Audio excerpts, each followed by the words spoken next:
All right, I'm procrastinating way too much on this. I need to get started.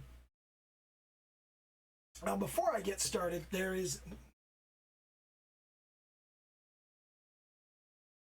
I'm a fucking idiot. However, I have now figured out that I need to leave the microphone on all the time, so you get at least a little bit of overflow, and I don't have to completely start over. And I also take a look at the audio meters to make sure that things are going. Yeah, here we go. It's we have microphone now. As I said, enough procrastinating. So I was nervous about this when I said it. Forearms and hands. So, you know what? I'm going to procrastinate a little more. So there's a couple of things that I want to hit on before I get started. And the first one is, you guys have been seeing me talk about imposter syndrome for the past couple of weeks. And maybe you're struggling with the same thing. I don't have a whole lot of advice. And I don't really want to like sit here and go, hey, here's how you can deal with imposter syndrome. That totally doesn't work for me, because it doesn't. There is some standard advice for people that are struggling with imposter syndrome, and Astrid Lone has actually done a really good job of going over the kind of stuff that does help people and what imposter syndrome is and how it makes you feel and that kind of stuff. And that's a really good video that I'm info carding here. And yeah, you should definitely go check that out, because there's some advice in there, and it's not a solution. Nobody has a solution. Nobody has the answer, but it's advice that Astrid says has helped her. I already knew all of it, and it doesn't really help me, but you know, I don't know. Her advice may help you, so you know, I don't feel like trying to do a video about this, because you know, I don't feel like I don't feel qualified to give advice on this, so I will let Astrid give the advice on it. It's good advice. It's advice I've heard before. It's worked for other people. She says it works for her. I've heard it works for other people. It's probably good advice. I'm just a fucking loser or something. I'm not really a loser. I'm just really self-deprecating because that's funny. Yeah, that's it. That's the ticket. Anyway, the other thing that I want to bring up is you've probably seen me say a few times, I have no idea how to go from a thumbnail to a finished sketch. I don't know what I'm doing. Prickly Alpaca, which is an absolutely ridiculous name, and I love it, has gone over her entire digital art process from beginning to end. There's some time-lapsing in here, but this was an hour so well spent. Like, so well spent. The hour I spent watching this video, I don't know that I learned how to go from point A to point B any better, but I have a much better idea what the journey from point A to point B looks like. So I feel like I'll be better able to tell whether I'm on the right track, whether I'm going the right direction. And that's something I've wanted for so long, and it's something that I've lamented so many times. Nobody's ever taught me this. Nobody ever talks about this. And she talked about it, and she did a really, really good job. And I'm just really so incredibly grateful that somebody did. So yeah, that was really great. And she's got a lot of other videos, and Astrid's got a lot of other videos, and definitely check out their channels. Probably subscribe to them. I have subscribed to them, and they're good people with good information. And I don't want or need to be the only person you watch on YouTube. That's fucking delusional. You're going to watch other people. You should watch other people. I'm not even a complete instructor. I'm not an instructor at all. And that's one of the things that I wanted to hit on is there are some differences in how Astrid describes imposter syndrome and how I'm experiencing it with this particular venture. And that difference is I'm not holding myself up as a professional. Nobody is paying me to do this. I don't make any money at this. There's nothing for me to feel like I don't deserve from this. It's just this general idea that, you know, it's that bullshit idea that you can't get better, that you can't progress, that you can't improve. And that gets so much stronger, and you get so much more reinforcement of that idea as you get older, because it's like, I know how to do so much stuff. I've already had a career, I've had a family, I've had kids, I've traveled, I've done all of this stuff and gone all of these places and done all of these things. And now I'm like, I want to paint and draw and make art. I want to make video games. And I want to compose music. And I want to write stories. And I want to do all of this stuff. And there's some part of me that sits there and goes, well, you've already done so much shit. Haven't you done enough? No. No, I have not done enough. There's always more I could do, and I'm going to fucking do it. But, damn, it's hard. Because it's like, the process of, like, learning anything kind of goes like this. You learn a bunch of stuff, and you just you climb this hill, and then you get to a point, and that's all you can learn for a while. And you sink down, you lose some of the last stuff that you learn, and you just sink down and you sit there for a while. And then, you start learning some more stuff, and you learn some more stuff, and then you get to a point that you settle in a little bit, you lose some of it, and you just kind of settle for a while. But every time that happens, every time you do that, it seems like it's getting a little bit shallower. So it's getting slower as you go. When you actually draw it out over a long period of time, you don't get this nice rise that goes straight up like this. And you certainly don't get, everybody wants this one, that kind of logarithmic progression. But you don't get that. You get kind of this thing where you get to a point up around here, where you learn and then you stop and you plateau, and you learn and you stop and you plateau. But your plateau is right about the same place where you started learning. Every time you learn stuff, you forget all of it, and you hit that you can't teach an old dog new tricks thing. And I worry about that. I really worry about that, because I believe but cannot prove that this is for each individual skill. Okay, I want to believe that when I became a programmer, that's the curve that I followed. And as a martial artist, that's the curve that I followed. And as a skateboarder, that's the curve that I followed. As a dancer, that's the curve that I followed. All of these things that I learned, all of these things that I did, I followed that same curve. And now that I'm doing art, I'm going to follow that same curve. And I'm just down here. I'm still down here all the way at the beginning, and there's a lot more to that curve, but there's a part of me that goes, what if you only get one curve?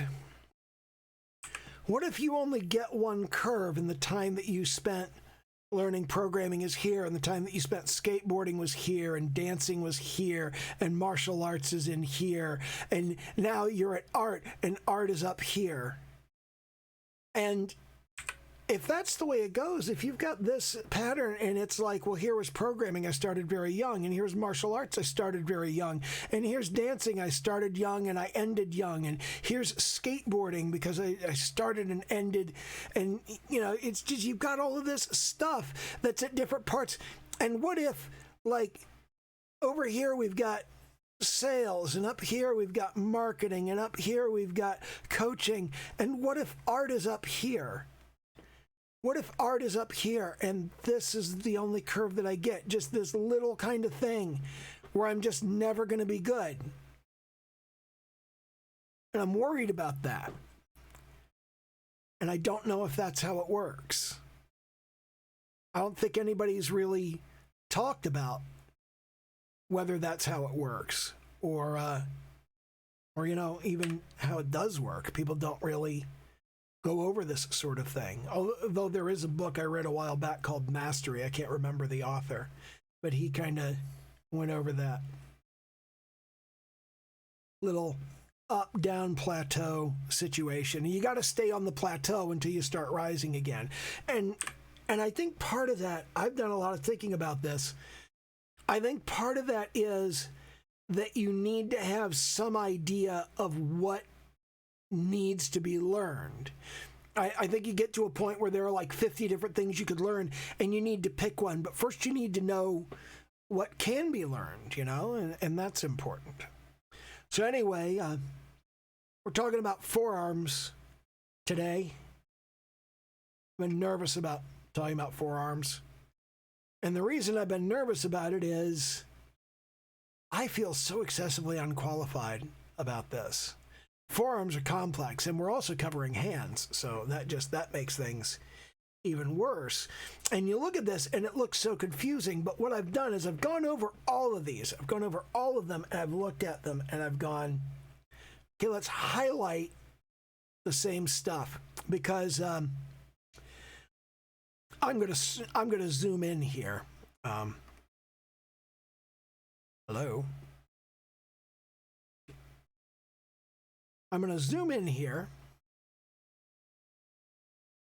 and you can see there's a lot of muscles in here. There's a lot of different muscles that you can look at, and it's very confusing. And if I turn off the highlight, you can see that there's muscles upon muscles upon muscles, and that's very confusing. But they really all come together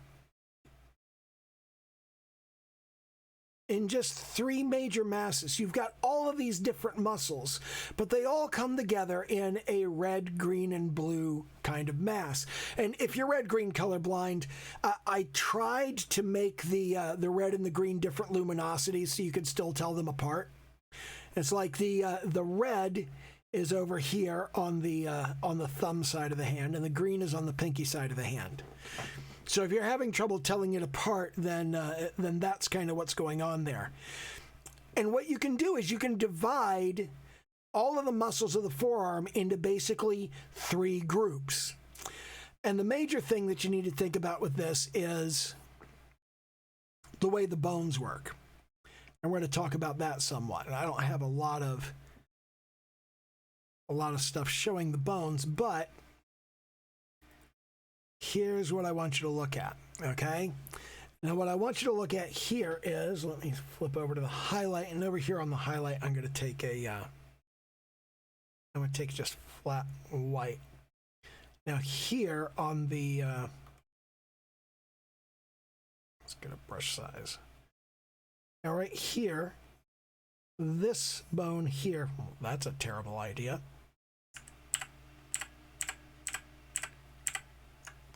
Yeah, let's use something that's actually visible. We'll use like a pink.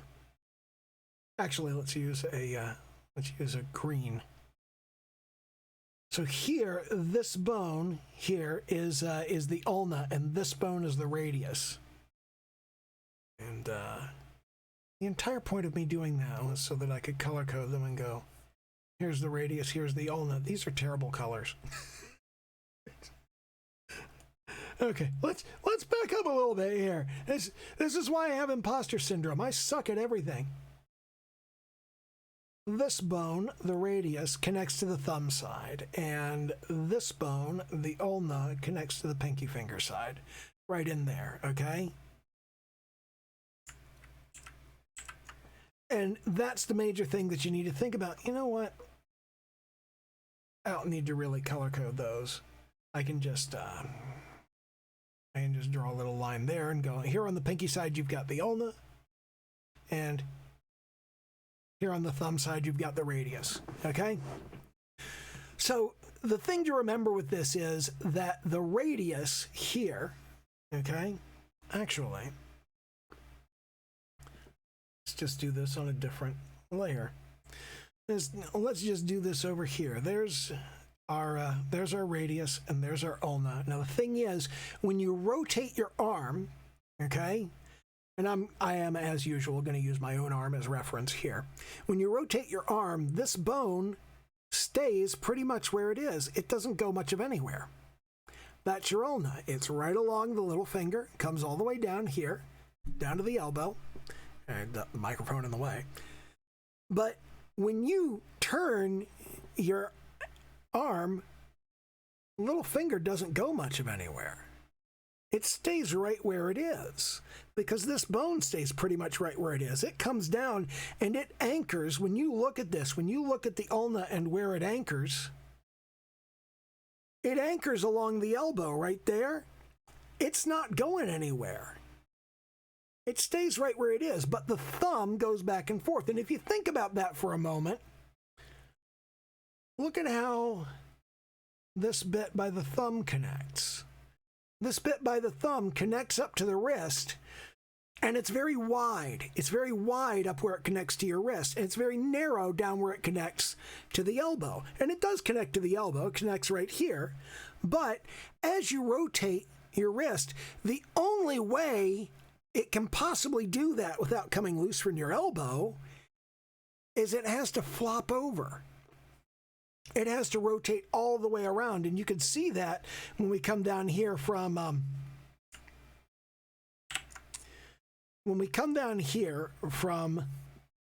the Loomis illustrations that I've got up in the top left, down to the Bridgman illustrations down here, you can see here's your radius and ulna again. There's your radius. There's the ulna behind it. And you can see that it's crossing over. Because as that thumb turns, the bone has to come across the ulna. It has to move diagonally and end up in that situation. This is the key to understanding how the forearm muscles move, because you can divide the forearm muscles into three pretty simple groups. And those three pretty simple groups just basically come out being like this. You've got, where's a good example? Here we go. We'll use Loomis again. Loomis is, funnily enough, a very good example of this. So you can see here, you've got this bundle of muscle over here. That's over by the pinky side, okay? And that's just this group of muscles here. And you got this bundle of muscles over here on the thumb side, okay? And on the back, you've got yet another bundle of muscles, but there's a specific way I want you to think about those, and we're going to have to come over here to Delavere's images from, Strength Training Anatomy, I think is what it's called. Here's the most important thing about the muscles of the forearm on the back. They are crossed. This muscle goes underneath that muscle. Okay? So you've got this X on the back. You've got this big muscle up on the front, and then you've got another muscle underneath of it that crosses under. Okay? And I think what actually happens here is this comes up underneath, connects there, and we've got like this situation. But that's the important thing to consider, is that you have that X going on. You've got this big X here. So on the back of the arm, you've got these two muscles right here, okay? And as your thumb turns, okay, the little finger is going to turn upward like this, and that is going to bring this muscle. This muscle is what contracts to turn that up. This muscle right here. That's what rotates the palm upward and outward. So that's going to contract, and it's going to become fatter around the middle. Similarly, if you're turning the other way, you get these things, and that's how the little creases in the muscle get done. Is you've just got that one that comes down the middle like that, and then you've got another one there, and then you've got this bit here. And that's how those fit together on the back of the arm, is just that X formation, like so, okay? So you've got the X formation of those two muscles. And then other than that, what you are mostly looking at is just these two little masses here. You got the one mass that fits like this, but that comes up along the side of the elbow. That mass comes up along the side of the elbow there. And when you turn the arm, that's still there. You can see this really clearly in Hogarth's work. You can see where he's got it as he's got the arm lifted up. Then you've got this big green bit right here, and you've got the big blue bit right here, but you can see that red bit is peeking around, and that's creeping around the back side over here, okay? On the back of the arm, that's still coming around back like that. But you can't see all of it. You can just see that bit of it because it's bulging out. As you bend the arm, bending the arm is going to push that group of muscles outward so it's visible. When the arm's straightened out, you'll still see that, but you'll see it in a much more stretched out variety. So let's back up and move over to the side, and we'll begin by move this over here. We're going to begin by grabbing some white so that I can draw the bones. We're going to have a hand with a thumb, and here's the back of the hand here, and here's the fingers of the hand, and we're not too concerned about that. The main thing that we're worried about is we've got this kind of block of the wrist. The wrist is kind of a block shape like this, and the back of the forearm is a rounded shape. So we're going to go from this box shape to this rounded shape, okay? And then that's where you've got your bicep coming out like this, and we're going to have the elbow right here. So that's where our elbow is, and here's where our forearm is coming forward to produce our arm. Now, how do the muscles of that arm look? If this is the forearm here, the little finger gives us the ulna coming back here to the elbow, and the thumb gives us the radius coming back here to the elbow. And it's starting to flip over, okay? It's starting to flip that over. You've got, here's the little finger, but as we're turning over, we've got right here, the radius at the top is flipping over just a little bit. So what we're going to have is we're going to have those blue muscles, and we know we've got one big blue muscle crossing over like this, and we've got a smaller blue muscle that is crossing over like this, and it's crossing underneath of the first one. So those sit there like that, and then on this side, we're going to have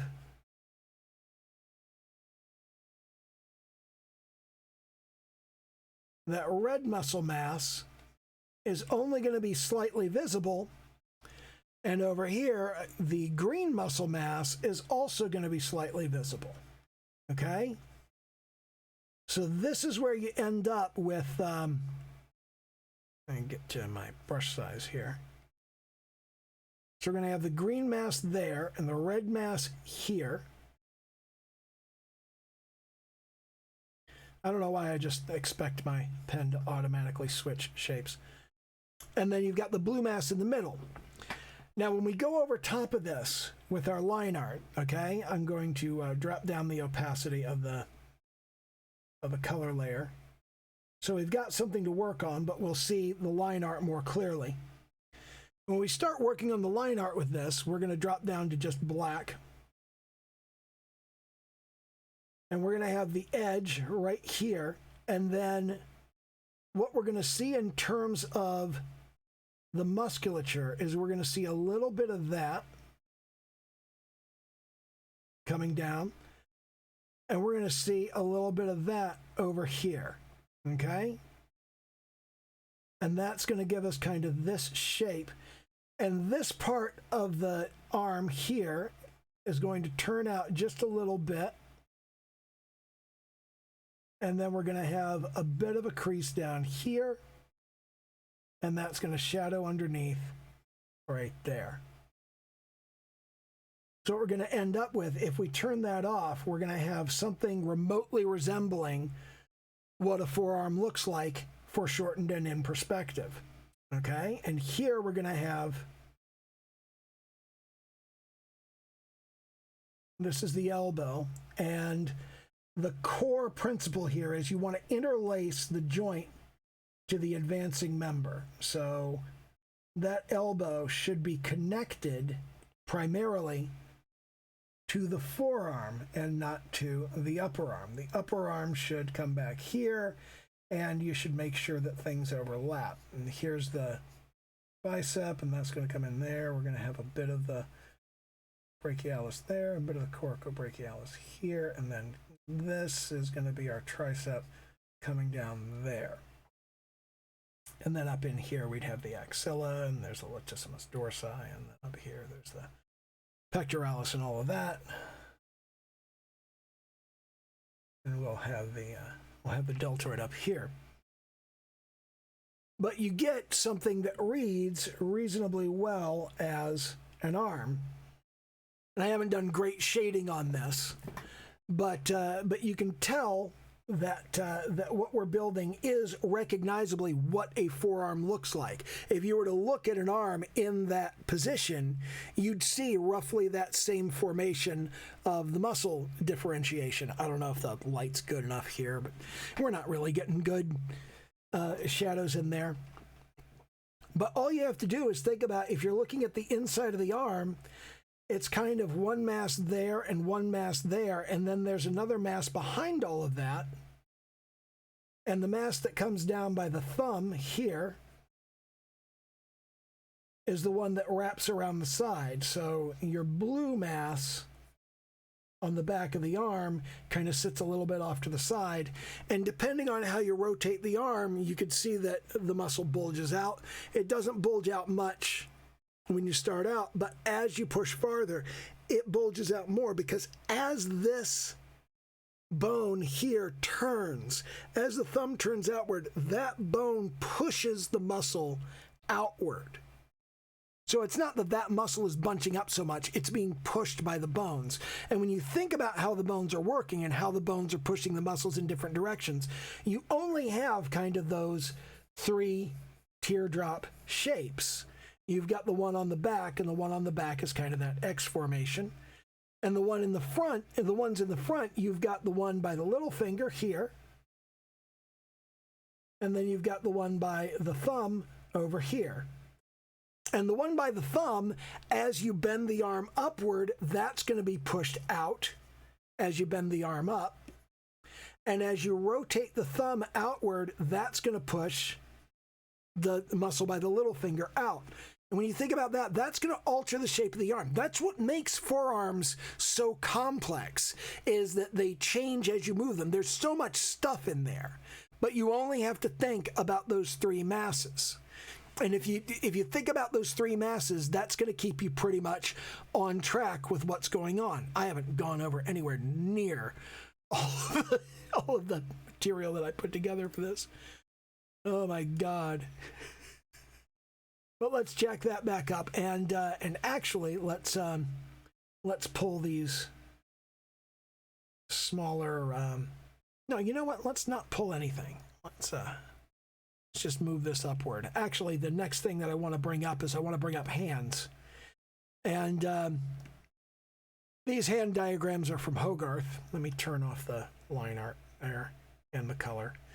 These hands are from Hogarth, obviously, and mostly what I'm going to talk about with hands, I'm not great with hands, so it's not like I'm going to do a great job helping you draw hands or anything, but what I'm going to do is I'm going to talk a little bit about some measurements and some proportions and also the rhythm of the hand. This is a very important one, okay? You can see here that, that the rhythm of the hand, and let's use kind of a purpley color, sweeps around. There's this circular rhythm to the way that the hand moves. It doesn't just move haphazardly. It moves in a specific kind of rounded rhythm, like it's always going over an imaginary ball, regardless of how it is. And things tend to fold in that particular way. There's this natural fanning motion, this natural expansion and closing and rotating, okay? And that's the way hands move. That's the way that your nervous system is designed to create that sort of fanning and gradually closing movement, to make sure that everything closes together and your hands don't like run into each other and you don't hurt yourself or something. I mean, you can just snap your fingers all together like that, but if you pull them together one by one and they lay over top of one another, that looks more natural. Now let's talk a little bit about proportions. This right here, this is so important. The first thing that I want you to understand on this is, as you look at this, take a look at your various fingers. Everybody's pretty much aware that your index finger and your ring finger are about the same length. We all know that, right? The middle finger's a little bit longer. That's the longest finger right there. That's the longest finger. And we know that the index finger and the ring finger are about the same length. There might be a little bit of difference. There's individual variation. But what a lot of people never realize is the little finger and the thumb are the same length. If you get that wrong, people are going to notice. You look at it from the end like so. Look, they're the same length. You point them straight down, same length. Right there. They sit right on top at that same length. People don't realize that. They draw the little finger too long. They draw the thumb too short. They draw the thumb too long and the little finger too short. Happens all the time. Make them the same length, but you know that the thumb is located farther down on the hand. Because the thumb's located farther down on the hand, it looks like it's not the same length as the little finger. But it is. We just saw that it is. Test it on your own hand. Okay? Just put your fingers there. Okay? Flip your hand over, and there it is. You don't move these fingers. You can see the fingers aren't moving. They're the same length. Another thing everybody gets wrong, everybody looks at your palm, okay? They look at your palm, and they go, okay, here's where your knuckle bends there. You can see that's where the knuckle bends. You can see mine's been broken a few times. Life as a martial artist. And you can see this is where this finger bends. This is where this knuckle bends right here. That knuckle right there. That knuckle right there. So that last knuckle, that bends there, right? Wrong. Bends all the way back here. All the way down here. That's significantly lower. You look at where that bends. You can see where that crease is that everybody thinks that's where your fingers bend. That is not where your fingers bend. That isn't it. That's it, down there. It's the next crease down on the palm, okay? People are always bending the fingers too far up and making the palm too long. So you need to watch out for that. Now the palm, from the palm to the wrist, okay? When you draw this out, and actually let's use a more obvious color. Actually, let's switch over here to our composition layer. When you draw this out, when you have your, let's pull that off. Okay, when you draw this out, here's your wrist back here. Your wrist is kind of a box, okay? You draw out the length of the palm right here. The length of the middle finger should be about the same, okay? And that means that right here, where you've got like your ring finger, that'll be a little bit shorter, and that'll come down here. That'll be a little bit shorter, and if you draw out the nails on the fingers, those tend to match up. If you look at the end of your nails, they come about to the nail bed on the middle finger for the ring and the middle fingers there. So then here would be your index finger right here. We're going to make that about the same length. And you can see those are going to come right across the nail bed there. That'll be like the ends of the fingers. Here are the knuckles. And then back here, the little finger knuckle comes back a little bit farther. And the little finger itself, that nail is all the way back. It's behind that first knuckle. That tip of the middle finger, that tip of the little finger is all the way back behind the knuckle of the ring finger, right there. Another thing people miss. Over here, we're getting to the side of the hand. We're going to come out here, and we're going to come down here. Here's your little finger. Yay, here's your little finger. But here's the side of the hand. You also need the side of that little finger as you come down, okay?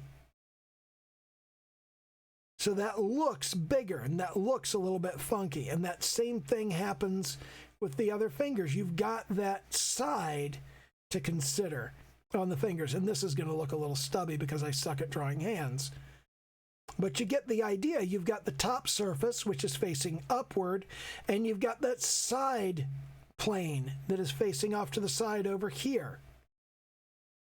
People forget that. Also, where does the thumb sit? There's a thumb muscle on the side of your hand, and the thumb, we're going to draw through on this, comes down, and then it kind of hangs off of that. So your thumb here would be back behind all of this, or potentially it might be kind of sticking up to where you can see it, so you might have just the tip of the thumb, but that looks kind of weird, okay? So you can keep that as just, if we come over here to the line art layer, we turn that, well, that's a bad idea. If we come down here to this layer and we just work in black, we just go over top of this and we go, okay, here's the palm of the hand, and here is the finger right there. Here's the fingernail. Here's the ring finger. Here's the middle finger. Here's the index finger. We're going to draw up. We're going to come across. We're going to have the knuckles up here. There's the side of the hand right there. Here's the top of the hand. We've got that little thinner prominence off to the side, and your thumb will be hanging down below that. So here is where your forearm would come off back here. But let's turn that off so we can see what we're doing. But you can see here that we've got a reasonable approximation of a hand. It's not great. I didn't do a great job. The finger should actually be longer. The middle finger needs to come farther down. That means that these fingers also need to come farther down. Everything needs to be a little bit longer on this. But you can see that it's these proportions that matter as you come across all of this. And you have this kind of across the bottom of the nail bed there, and across the first knuckle there. And your thumb actually lines up with that first knuckle of your index finger there. That's about the most I can do with hands. We're already at 38 minutes, and I didn't want to do a 45-minute video, but I guess that's what I'm doing. So let's pull out there. That's what she said. And just the concept I want you to think about this week is I want you to draw hands and forearms and connect them to upper arms. So you've got your hand here, and that is connecting into your forearm, which comes back to your upper arm. And think about the entire arm as a unit going all the way back up to the shoulder girdle with your clavicle and your collarbone, your clavicle and your shoulder blade, and your animate any proportions to make sure that you've got everything in the right places. And think about the lengths of all of your different bits and pieces. Make sure that your elbows are coming in at the right place. Make sure that your hands are coming down to about the right location on the thigh, on the concept of the thigh.